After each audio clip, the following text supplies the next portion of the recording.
Project Hail Mary, AireCon 2026, and Red Notice, Le Million ou la Prison. This is Staying In.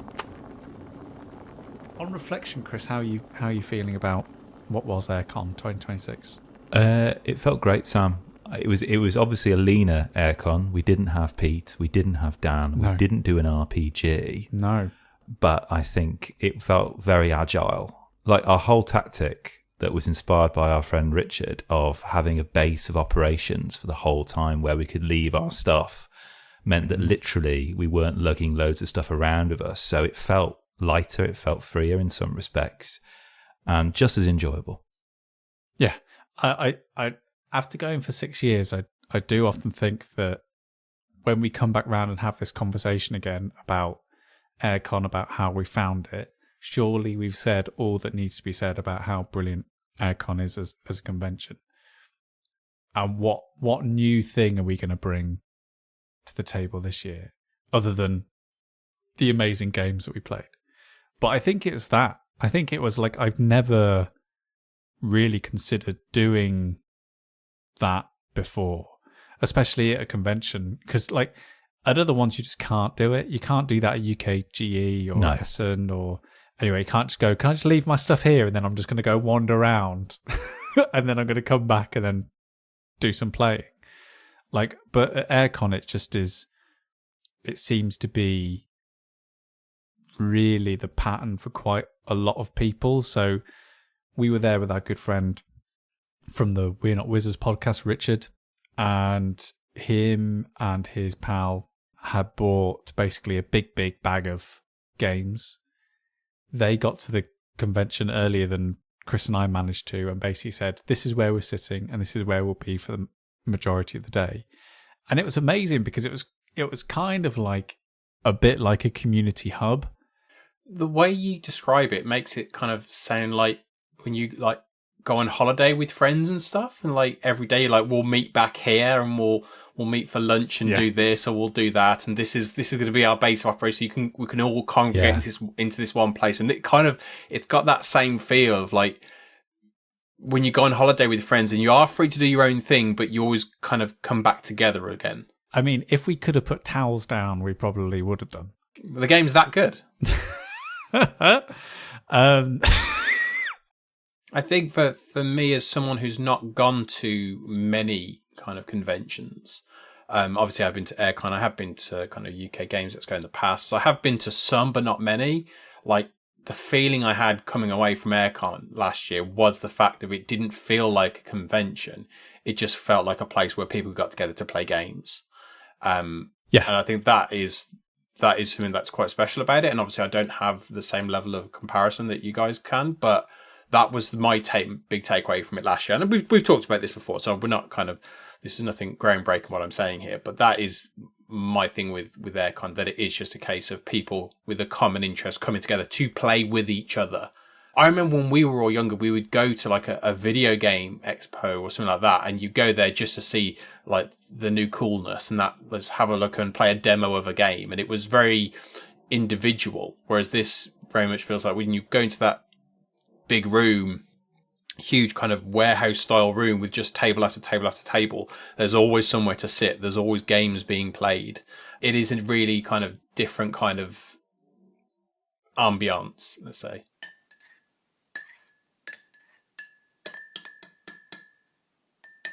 Last year, I think Strike was the game of the convention. I was going to say that was the big takeaway last year. Yeah, and I was talking to Sam about this. It didn't feel right for me to bring Strike, even though it is such a crowd pleaser, just because it felt like that was the game of 2025, and I really wanted to find the game of 2026. Richard brought his own version of Strike, which he had to adapt because, for the benefit of the listener, Strike has a crucial part of Strike is its board, and it's not really a board, it's essentially this plastic pit, like crater, that you throw the dice into, this kind of tray that's kind of concertinaed. But when Richard's arrived in the post, it was cracked. So rather than sending it back, getting a refund, ever industrious Richard, who's also an artist, turned it into like a landscape of some sort. And honestly, Dan, Sam would not stop going on about this as he was trying to play Strike because it threw him off his game so much as he was playing it. Let's be honest, Strike, you're just chucking dice. No, you're not. You're not. I've got form. I've got form. I am very good at Strike. Statistically so. I can prove it. And this creation, this monstrosity that our pal had shown us was just absolutely awful. Well, if you are so good at Strike, you should have been able to adapt to the circumstances. I did. Doesn't sound like you did. Sound like you lost and you're still bitter about it. No. I did win. I did win a couple, but not as many as I would have done because I had to spend that time adapting. It's like Rafael Nadal going from the French Open and clay to then going to play the Australian Open. Yeah, it was just like thrive. I have to say, Sam, one thing I admire about you is your modesty as you compare yourself to one of the greatest clay court players of all time. But he just knows how it bounces.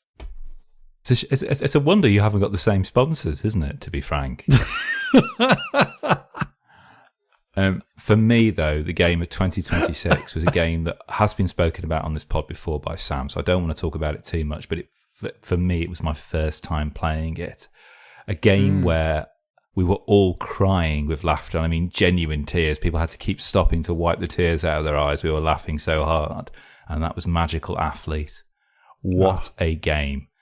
Have you played this game, Dan? I can't remember. This isn't the game with the mascots, is it? Because there were two racing games. No.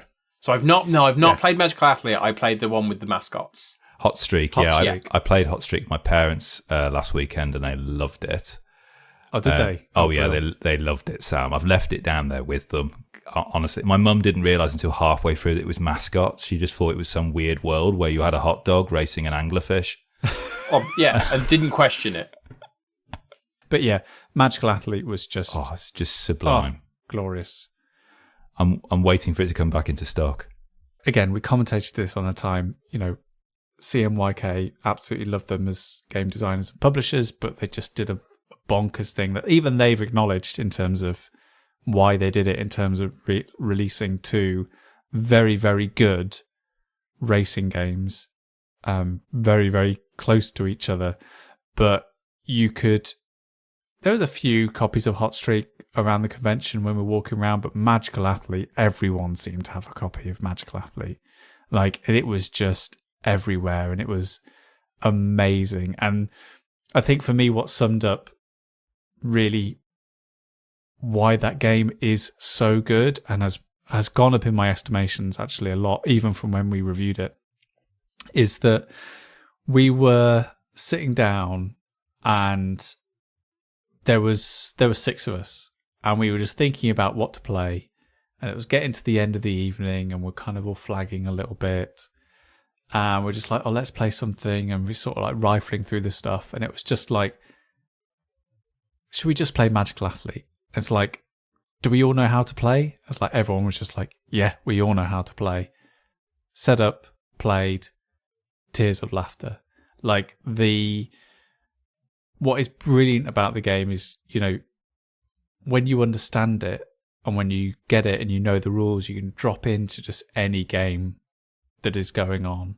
And there is such a little amount of overhead in terms of mental investment, attention, but what it creates is absolute magic. It's just a genius property, and I'm really, really happy that it's getting the love it deserves, because I knew it felt like it when you played it, that this is a classic and this is something that is genuinely good fun. But yeah, but getting to play it with lots of different people multiple times, it was just the go-to game for us. Whenever we had the minute, it was just like, should we just play Magical Athlete? And no one ever said no. Everyone was just like, yeah, let's just play it. It's just amazing. Was there anything for you guys that absolutely wasn't on your radar at all, a la Strike last year, that really kind of hit home as soon as you started playing? Because obviously you talk about Magical Athlete, but we talked about that before. That was a known quantity that kind of came recommended. Did anything surprise you and come out of nowhere?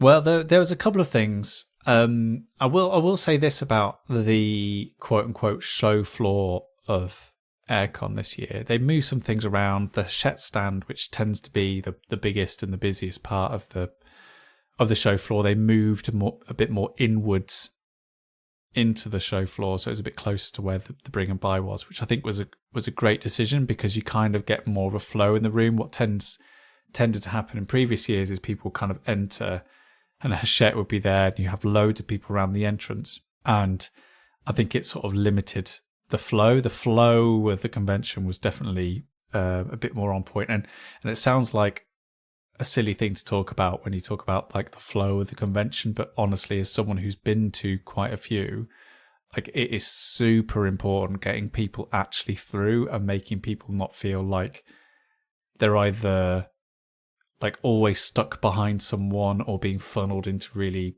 narrow gaps. Like you want to have some kind of a nice sort of conduit and ways through the convention center, so you feel like you've got enough room to do what you want to do. You can stop and look at stuff, and you feel like you're also not going to be getting into people's ways. I feel like that was a great improvement on last year. It's also great to see how companies that have been there in a very small way are slowly growing and growing. So, for example, I felt like Ravensburger were in a much bigger capacity there this year and was certainly showing off a lot of really good recent great stuff like Druids of Adora and Las Vegas, which are two of their big games that are coming out soon. They were showing them. Cosmos have gone from just walking around with a game of Nun Attack and a flag in a backpack to show it off to people on the convention center, to having a couple of tables and again showing off some of their big hitters like Australis, but also some of the newer games coming out soon. It just feels like a lot of what was there is getting even more substantial, and even companies who don't necessarily have a big footprint on the show floor are actually bringing really, really serious games and new releases, which is really, really exciting. I mean, I'm sort of dancing around your question a bit slightly, Dan, because we do have a slight exclusive to talk about maybe a little bit later. Ooh. Me and Chris were the second people in all of the UK to play a game, and we got to play that at AireCon this year, and we felt very, very special. Ooh, we did. Can't wait. But I think for me there was two games and that sort of came out of nowhere, and I wasn't really expecting them, and they were Yubibo, Yubibo. Yeah. And another game called Thief's Market. Oh, you love this. I absolutely love Thief's Market. I think it's really, really genuinely good. So, Yubibo, it's Twister with fingers, okay? It's just Twister with fingers. But when we went to go and see it on the Zatu stand, it was just like, here are a bunch of basically what look like little chopsticks, but they're all rounded at the same end, and a bunch of cards, and everyone picks a colour, and you're all working as a team, and one hand is essentially like the playing hand, and the other hand is the card hand. And what you do is, on your turn, you turn over a card, and it will say green, and then it will have a finger or a thumb. It's like green middle finger. And say, Dan, that you're the green player. I have to take one of the chopsticks, put it against a finger or thumb of my choosing, and then put the other end of that chopstick against your middle finger because you're the green player. And then we've got to hold it there. And then Chris comes along, and Chris is the yellow player. And Chris draws a card, and it might also say green little finger. So then he's got to get another bamboo stick, put it somewhere on one of his fingers, and then put that bamboo stick against your little finger. And are you limited to one hand, or can you use both hands? You're only limited to one hand. Picture it. You're locked in. No one is moving. No one is moving anyone. You've got 2 sticks protruding, one for your middle finger, one for your little finger. One's touching a finger on my hand, one's touching a finger on Chris's hand.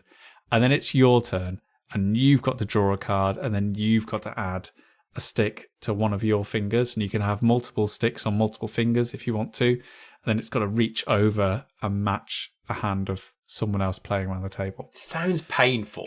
Like, I mean that in a, like, it would cause me pain. Like, the cramping of the hand. It was, I think, for me, it was more about the tableau than it was about the gameplay. And it was that thing of, like, I was just imagining that moment of someone walking into a room and finding us there. Yeah. Just holding all these sticks, 5 or 6 sticks between our fingers. Yeah. And just wondering what on earth was going on. And, like, games didn't last very long. We weren't very good. There is a mechanism where you can add, like, small foamy balls. Oh my gosh. To balance on the sticks. Like Kaplunk style. And it was, that for us was just one step too far. I went crazy and used my left hand on one time, and that was an absolute wrong decision to do. But it was just, I love dexterity games, one of my favourite genre of games to play. And I think what I loved about this so much was just how uniquely silly the idea was. Like, Twister is a uniquely silly idea, but from an accessibility point of view, from a game space point of view, like, it's utterly impractical. Like, I don't think anyone really enjoys playing Twister. It loses a lot of its fun very, very quickly. However, Yubibo is just the ultimate antidote to that. This sounds like it would be like the perfect, like, icebreaker board game, because there is an element of having to break down the walls of, like, interacting with perhaps people you don't know, but also it's kind of at a distance. Yeah, I know what you mean. It was like playing Tokyo Highway without a board. Yes, absolutely. And having, as you say, down that degree of intimacy, because, like, we played it with Rob, didn't we, Sam? And another chap joined, and the 4 of us, you're quite close, because you have to be, because you can't pull back, because you will cause the sticks to drop. So you have to get in quite close. And particularly as the stakes get higher and higher, you feel yourself getting closer and closer. And it's just like, it's almost like the 4 of us are just in a lift trying to, and the lift has just got stuck. And we're just trying to pass the time here, because the moment we start to look at our hands, the moment we start to think about what it is we're doing, the moment our concentration breaks, and that's it, the whole thing collapses. And you do not want to be the person that causes it to break. In the same way, you do not want to be the person who tips over the Jenga tower, who falls on their bum playing Twister. So it is kind of like you're holding hands. Yeah, it's like you're holding hands, but you're not. And, like, it's really, really weird and unsettling, and for me that just makes it hilarious, and I absolutely loved Yubibo. Let me just talk about the other great game that I played. So this was Thief's Market. I've we've been sent a copy to review proper, so I won't talk too much about it, because I want to put it in front of my board game group and play it a bit more. But I absolutely love this. This is it's actually a brand new kind of reworking of a game that came out in 2016. So the same designer, but it's had an absolutely amazing fresh lick of paint. Like, if you look at the original version of Thief's Market, it's got, I really just don't like the art style at all. It's just not my kind of bag, but it's got, like, this gaudy, like, muscly man on it who's stealing some stuff and putting it in a bag. And then if you look at the version that's released now, which is brand new, that's come out from PickPocket Games, the art style is, they've changed it all to basically this sort of fantasy animal setting. So there's, like, rhinos and frogs and crows and beavers. Like, it's just like the whole world is a lot more fantastical and fun. And I think that just even that slight change in art design has really endeared the game for me.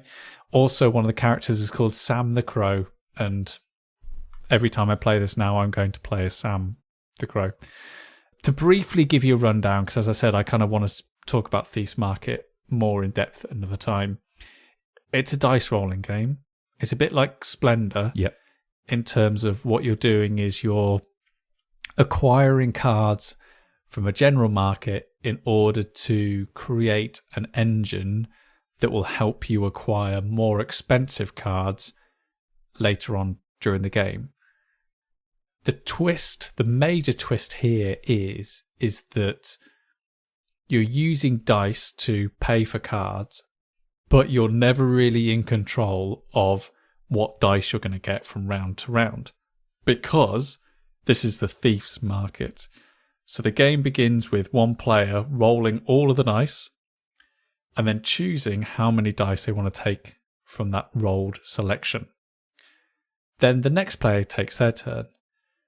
And if you don't have any dice in front of you, you can either continue taking dice from the central pool, or you can steal the dice of any other player around the table who has got dice in front of them. And then coupled with that, you've got this whole other part of the game where, again, you're building this engine, and most of the stuff that happens in the engine is allowing you to actually change what is on the dice in front of you. So, for example, you can get cards that change like red gems into green gems, or green gems into red gems, or silver gems into money bags. Like it got absolutely bonkers. Like there was one time where I just had like this engine where I was just going, right, I'm going to change this blue gem into a green gem, and now it's a green gem. I can change that green gem into a silver gem. And for me, like, I love games that do that kind of synergy. When you talk about kind of the synergy element, the kind of the engine building, is that because I've not played a lot of games like that? The game that kind of comes to mind when you talk about that kind of thing is Daybreak. Is that a similar kind of, obviously very different game, but is that a similar kind of method of kind of building things? Is that kind of comparison justified? Yeah. I think you're doing, with any engine building game, you're just working out how to optimize, and that's a kind of a bit of a sort of a hoity-toity board gaming phrase for just like doing the most with the least amount of effort. Again, that's what kind of you're doing in Thief's Market. It's kind of, you know that you have to basically create an engine which is going to allow you to do the most amount of manipulation. So how can you do that in the most varied and optimized way? It feels like one of those games where the designer doesn't mind if it's a little bit broken. Like, it feels like they haven't completely refined all the edges off it. Like, they want people to have crazy broken engines to it. Like, Daybreak feels like it's very, very well defined and very, very well structured, and it's done in that way in order to make sure it doesn't completely go off the rails. That they're kind of like, do you know what I mean? Like, so you're always thinking about like the curve of the game, and like Daybreak is within turn 2. Yeah, there are confines that you have to stay within. There's confines you have to stay within, and within turn 2, you don't want someone having like optimized so brilliantly that they can just be like, well, yeah, I've sorted all my green energy out. There is no jeopardy. We've got it sorted. However, Thief's Market feels very, very thematic in terms of, we want you to break this game. We have given you all the tools that you need in order to break this game and come up with some absolutely bonkers synergies and scenarios from how to play. And I think, and this is one of the reasons why I'm keen to play it a lot more, is in some respects that's really, really good. But in other respects, the one thing that I'm worried about, it was lead to a lot of, I won, I got 50 points, everyone else got 5. Do you know what I mean? And that like doesn't feel like a very... There needs to be a balance. It's kind of like a Pyrrhic victory. There needs to be some balance. Like when we played it, it actually was, I won. But I had to get that in, didn't you?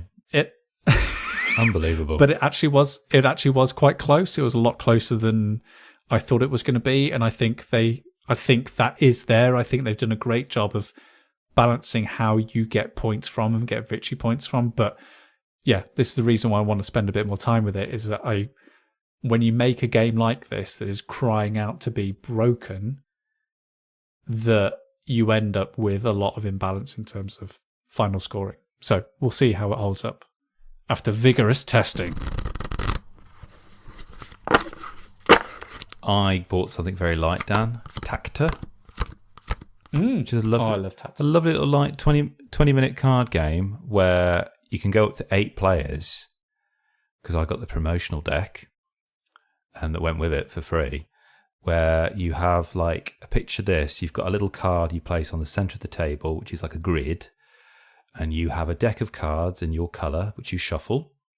And it's very simple. You either play the card, you play one of the 2 cards that is on the outside of your deck. So if you just imagine holding your deck, you just kind of rotate it and look to each side, and those are the only 2 cards you can play. And you have to play it on a card that's already there. And it has to, every card has a particular pattern on it which matches and will make it look as if it correlates with the card beneath it. So for example, if say Sam has played a card and there happens to be a line running down the entire long side of it, and I've got a card that also has that line, I can place that over the top of that. So it naturally aligns there. And it's almost as if I can look through it and see my card underneath, Sam's card underneath it. Likewise, if it's a corner, I can do that, etc. And the reason why you're doing this is because it is competitive, is because every card has a certain number of pips on them. I think from 1 to 8. And what you're trying to do is to ensure that you play cards so you keep your pips exposed, hopefully so other people don't cover them with their cards. And you just keep playing a card at a time, going around the table until all cards have been played, and then you just simply count the number of pips of the cards in your colour. That is it. I appreciate that it's one of those games a little bit like Carcassonne or a Gentle Rain, where you don't know where it's going to go on the table.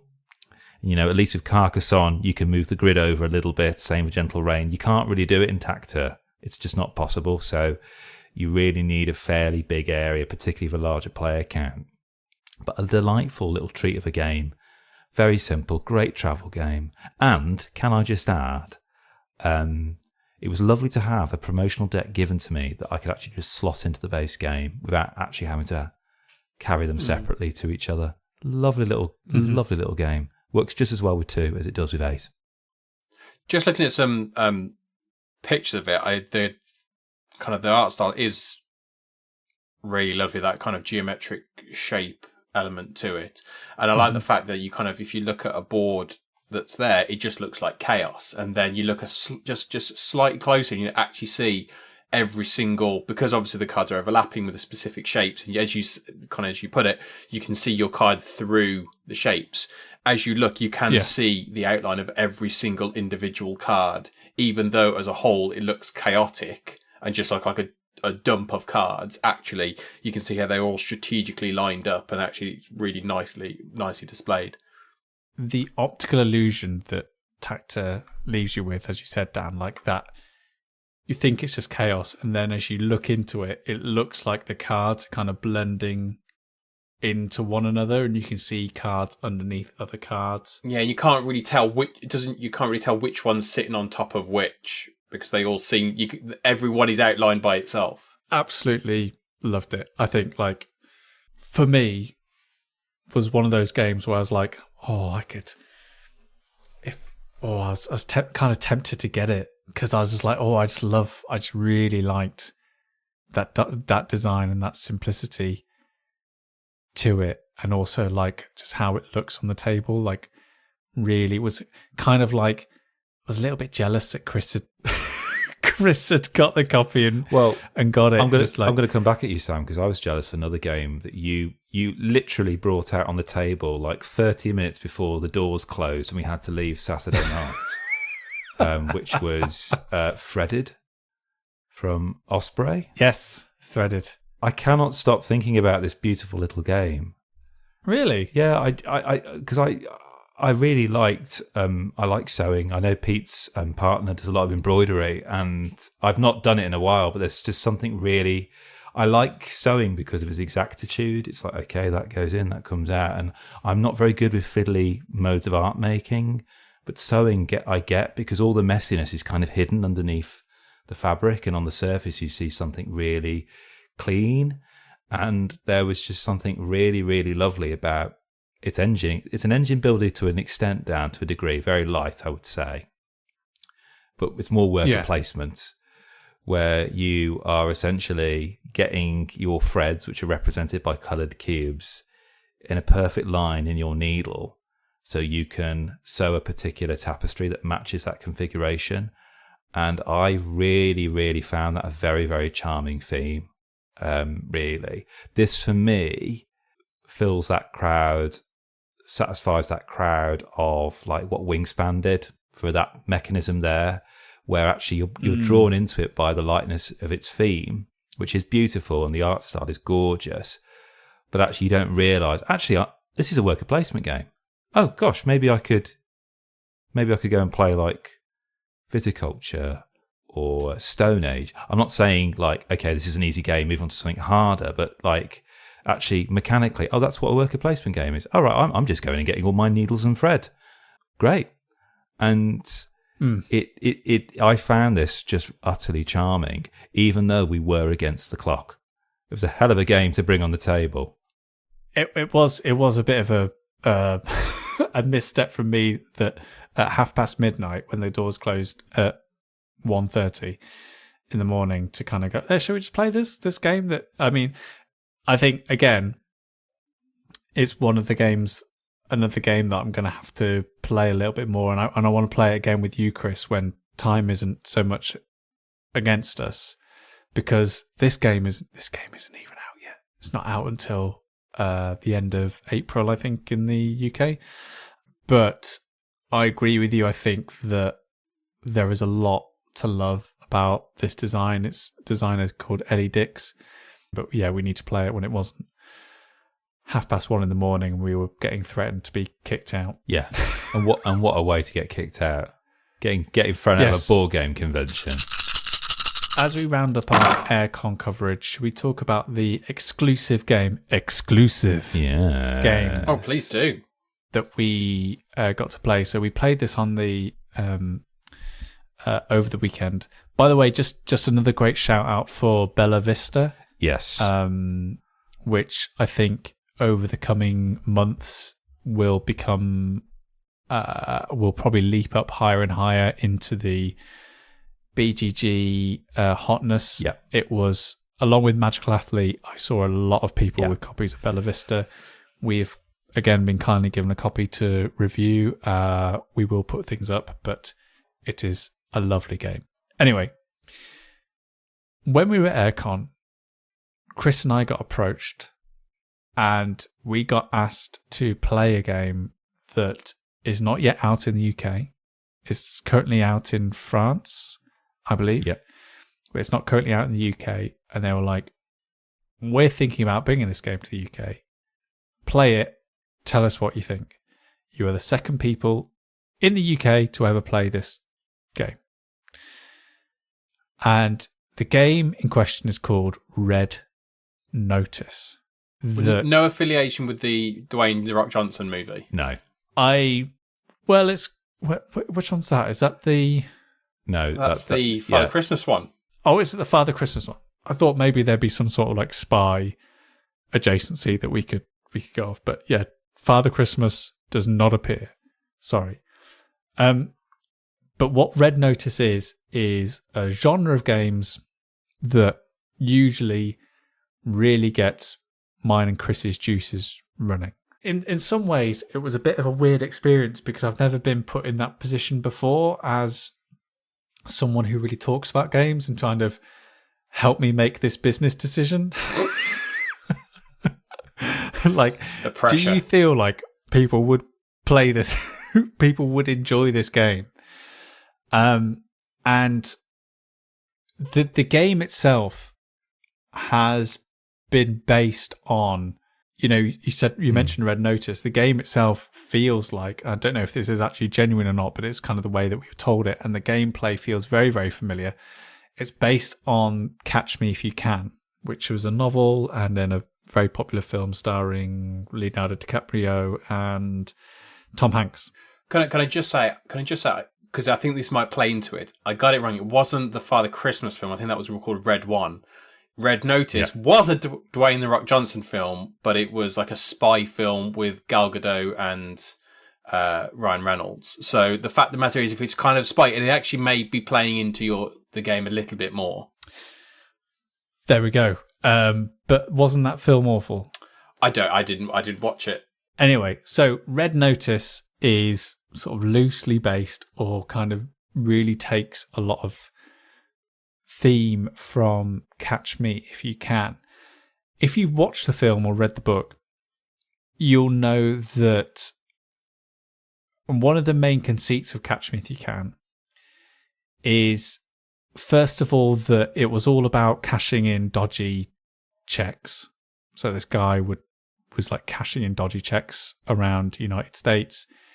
What he would do to get around is essentially, if you're a pilot and you work for an airline, if there is a spare seat on an airplane, they'll just let you take it for free. And so that's what he did to get around it. He would cash these dodgy checks and then basically fly away under the radar, pretending to be an airline pilot on these free flights around the United States.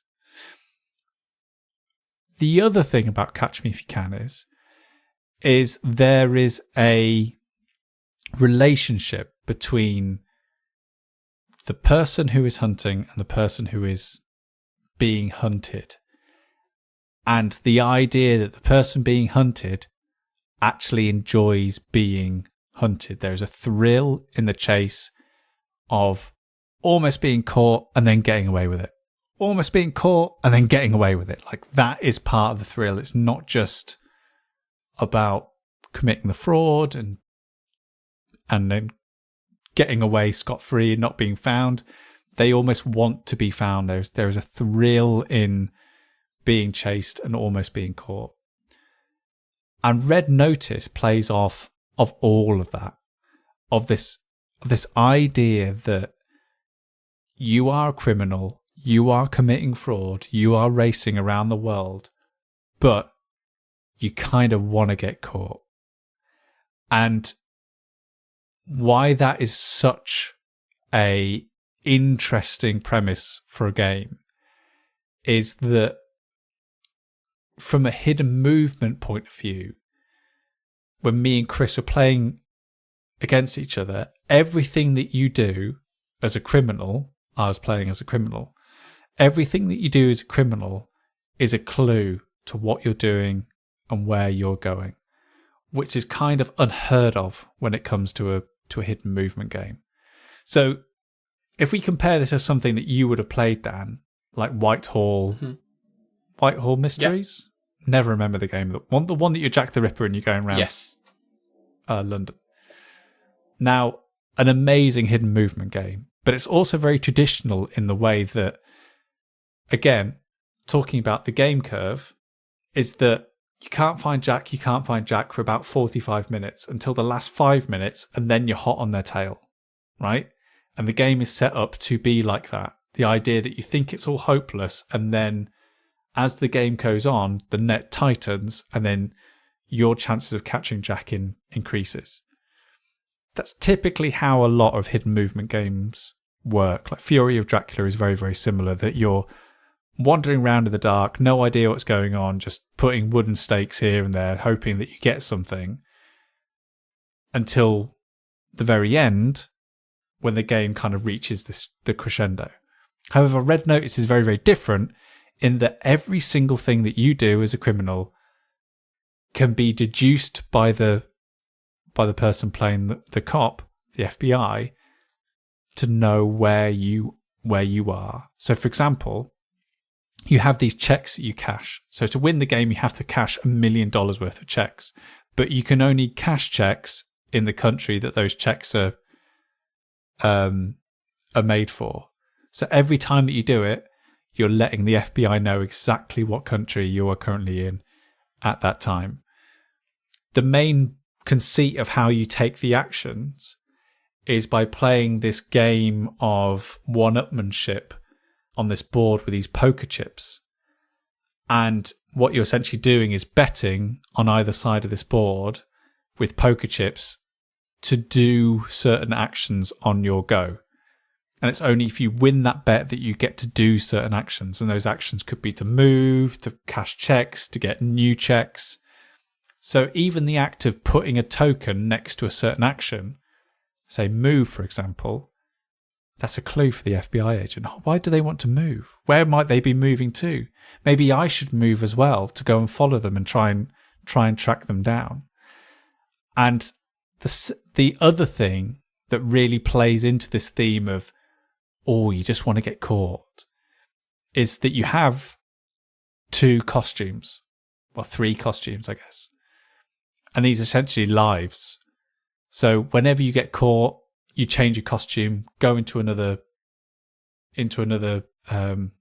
guise, and then you escape again, that you flee. And then you can get caught again, you change your costume, go into another guise. And it's only when you're caught for the 3rd time that the FBI would win the game. And I just really like that. I just really like that as the hider, and I guess, Chris, you can talk about what it was like for you as a seeker. As the hider, I really felt like I could tease Chris. I really felt like I could really string him along and get really close to him. Whereas in other hidden movement games, you kind of want to spend as much time away from everyone as possible. Well, I suppose that makes that kind of role of the hider, the kind of the hidden person. As you say, in most hidden movement games, you are just moving around, avoiding people, which is kind of a one-dimensional play style, really. So with this one, you have a lot more agency to how you play the game then, because it's not just about avoiding. If anything, it's the opposite of that. It's getting closer. It's setting little paths for him to follow, and you can toy with him as opposed to just trying to stay as quiet as possible and enjoying the fact that he's on the other side of the map and he thinks you're there and you're not. Yeah, because like the joy of most hidden movement games is right at the end, where you reveal where you've been as Jack the Ripper, or you reveal where you've been as Dracula. And you can kind of go, oh, that moment there, 40 minutes ago, yeah, you almost had me, but you didn't, and I've won. Yeah, sucks to be you. Whereas in Red Notice, that feeling of you almost had me is all the time, and both players know it. And so, Chris, is it as infuriating as I imagine it could be with Sam as the hider when you're trying to seek him, when he has these tools in his tool belt? I've played against 2 types of Sam in a hidden movement game. One is the kind of quietly smug Sam, and the second is the one who's just infuriated because maybe I've inadvertently stumbled upon them in 2 rounds or something. This was very much the former, I would say. And this game is very much like, it's like a knife fight in a phone box, except I've got the knife and I cannot see anything in this phone box, but we are so close to each other. There's only 18 places Sam can go on this board, and I'm in one of them. So 17 technically. And equally also, Sam can move into the area I'm in and he doesn't have to declare it. But the moment I move into the area Sam is in, he has to declare it immediately, which I love because there are so many hidden movement games where that is an additional action, which just really churns up the whole process. I also like the ingenuity of the game where the game box itself is the actual shield that Sam uses, so no expense spared. I liked the fact that it may seem like, okay, great, we've got the actions dealt out in front of us here. That gives me an insight in terms of what Sam's thinking, but equally also, he can equally throw me off. Yes, he's put his first chip next to movement, but I don't know if he's put a high number next to that because he really wants it, or just a low number because he knows I'll just go there and put a high number there and waste my time, whilst he's got another plan He was never intending to move that round, but he's just forced me into that particular area. And I do think it's a rarity. So many times I play a hidden movement game where the person who loses always thinks that the game benefits the other side more. Well, yeah, this game benefits the person who's on the run more, or it benefits the seekers more because you're just too OP. There was no way I was going to avoid you because of this, or there's no way we're going to find you because the moment we do find you, you have this card you can play where you turn into a wolf and bugger off. And what I liked about this game was it was so balanced. Anytime I felt Sam was getting too powerful, I became just as powerful. Exemplified. Yeah. Sam has got his free costumes he can wear or disguises. I've got a choice of 2 cards which rotate, they change, which are so powerful that have this rubber banding mechanic within them where suddenly I can just be toe-to-toe with Sam once more and I feel like I'm back in the game, that I've got the scent again. And also I get to cash checks. It's not just Sam. So it's like I'm using my powers for good and he's using his powers for bad. But equally also, just that little thing kind of almost highlights the fact that for both of these characters, it's not really about which side of the law they're on. It's just the fact of one wants to be chased and the other one wants to chase. Genuinely a great hidden movement game. There aren't that many out there. There have been a few that have tried to do this and have just become burdened by lots and lots of rules, whereas we never checked the rule book at all throughout this game, at all. No. What does that mean? What does that mean? What does that mean you can do right now? Because the iconography was the same for us, really. We were literally both sides of the same poker chip. Yeah. So watch this space. It might never ever come to England. Who knows? But yeah, fingers crossed that it gets a UK translation and we're playing Red Notice sometime soon. But that was lovely. Thanks, AireCon. You delivered again. Dan, I noticed that... I didn't go to AireCon. No, you didn't go to AireCon, but you went somewhere else instead. You went to your own kind of a convention hall, except it was in the dark and you all had to stare at a screen. Yeah, it's not often referred to as a convention hall, but I went to a cinema. I actually went to a cinema at a time of recording last night, so it's all very, very fresh in my mind. Wow. I went to cinema to see the new sci-fi epic Project Hail Mary, starring Ryan Gosling. Right, stop the presses. Okay. Here we go. Right, I've got things to say about this. And I just want to say them now. Okay. And I want you to try and quell my fears. So, I've read the book. Yep. As have I. I think it's Andy Weir's second best book. Yep. My favourite thing about the book was spoiled as soon as I saw the trailer. So I want to know whether, despite that, it still delivers as a film. I think the short answer to that, and I will go into a longer answer, but the short answer to that is yes, it does still deliver. I mean, I do worry about spoilers because they've given away a lot in the trailers and stuff, so I feel like it is safe territory. Yeah. Mm-hmm.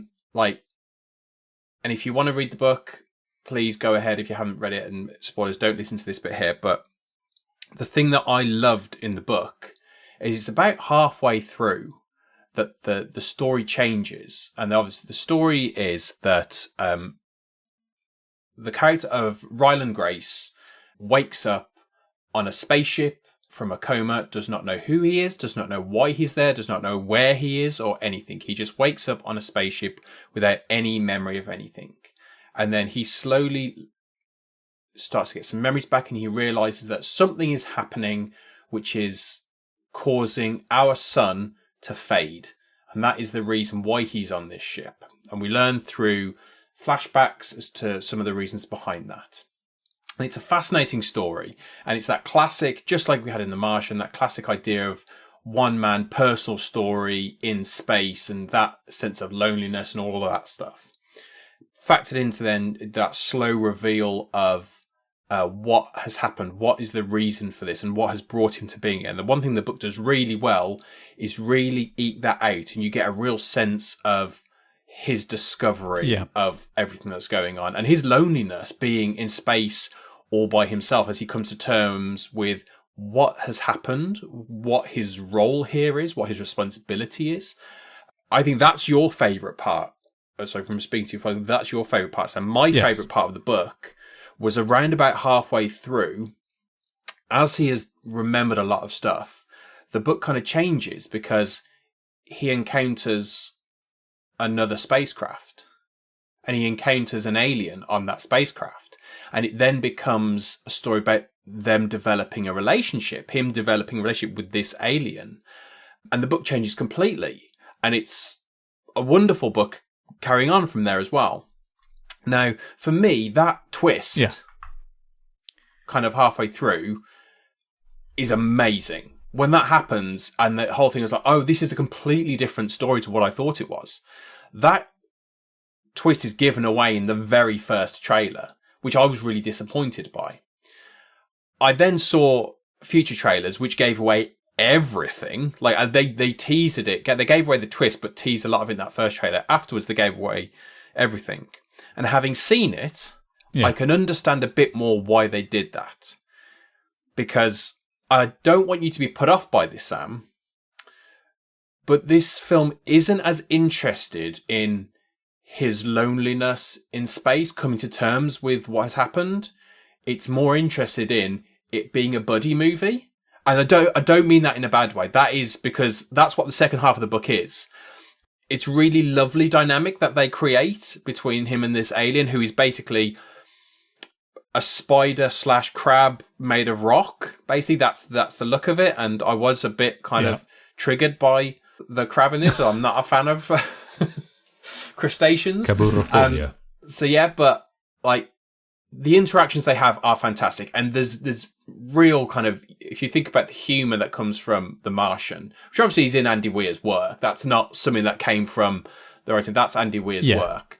That's absolutely in there. They do utilise some of the idea of him talking to a camera, but it's not as, that's the kind of the focal point of The Martian. There's not as much in this, but there is elements to that.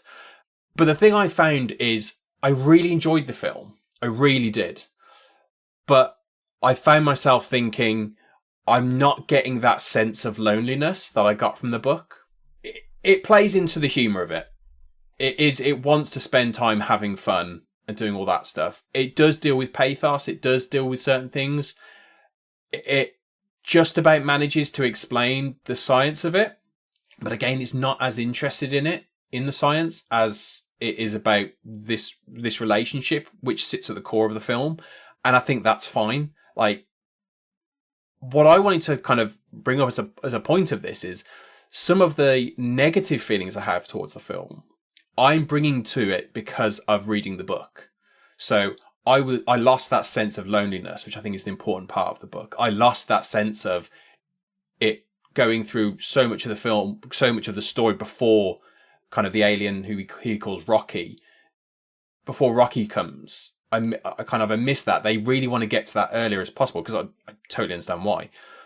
It is brilliant though. It is fantastic and funny, and it has that heart that the book does have. Mm-hmm. The character of Rocky the alien is primarily done with puppetry. Like obviously there is CGI in there, but it's there is a physicalness to having Rocky there. So when they are interacting, you get that sense. And obviously it's not all puppetry, but you get a real physical sense of there being something tangible there that he's interacting with.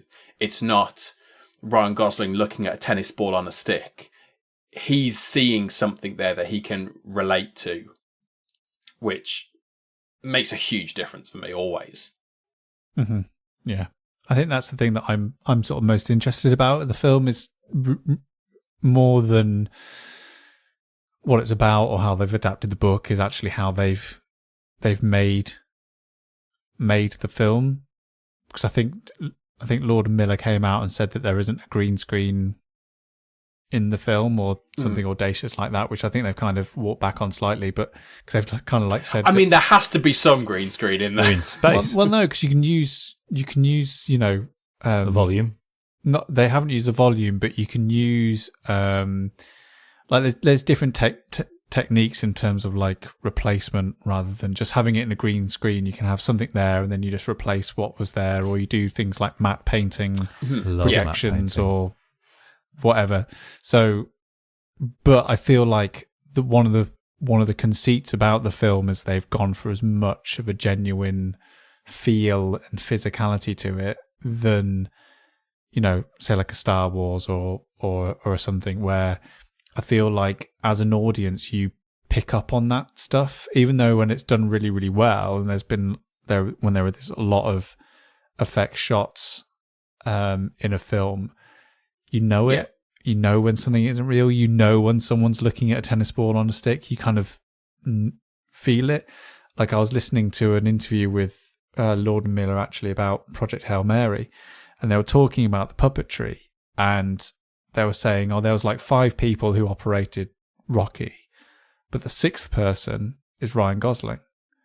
And it's only if he believes in the puppet does the puppet come to life.